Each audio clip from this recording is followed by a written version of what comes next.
Hello বন্ধুরা, গতকাল বৃষ্টির দিনে কচুরি খেতে আমি আমার বন্ধু চলে গেছিলাম সোনারপুরে। তাড়াতাড়ি টিকিট কেটে স্টেশনে চলে গেলাম। দেখি না বিদ্যুৎ চমকাচ্ছে, ভালো বেশ হাওয়া দিচ্ছে, বেশ ভালো লাগছিল।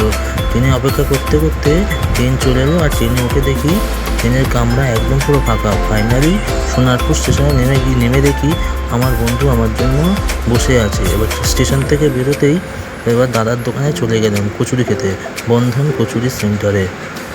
খুব সুন্দর করে কচুরিটা দাদাটা, সঙ্গে তরকারিটাও।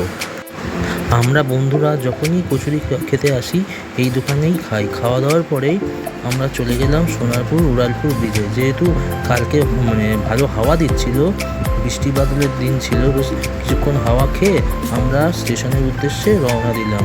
ততক্ষণে রাস্তাঘাট প্রায় ফাঁকা হয়ে গেছিল, শুধু রাত হচ্ছে। এবার ফাইনালি আমরা স্টেশনে চলে এসেছি। ট্রেনের জন্য আমরা দুই বন্ধু অপেক্ষা করছি। অপেক্ষা করতে করতে ট্রেনও চলে এলো। ট্রেন থামতেই আমরা ট্রেনে উঠে পড়লাম। ট্রেনের মধ্যে আমরা খুব ইয়ার্কি ঠাট্টা করছিলাম। পাশে একটা দাদা আমাদের ইয়ার্কি ঠাট্টা দেখে হাসছিল। সো বন্ধুরা, ফাইনালি বাড়ি ফিরে চলে এসেছি। আজকের ভিডিও এই অবধি। ভিডিওটি ভালো লাগলে লাইক, কমেন্ট, শেয়ার ও চ্যানেলটাকে সাবস্ক্রাইব করতে ভুলবেন না। টাটা।